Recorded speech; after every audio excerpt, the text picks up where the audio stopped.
Vinegar, a fantastic degreaser, a fantastic cleaning solution to remove hard water spots on glass shower doors, and great for cleaning ovens, great for mirrors and windows.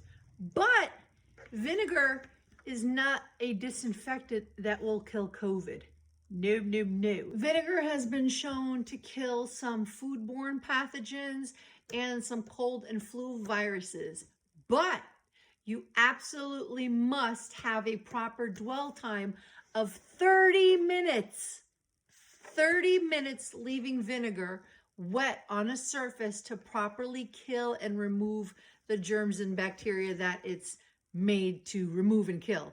If you're just spraying vinegar and wiping it up, you're not killing any of those germs. Remember, vinegar does not kill the COVID virus.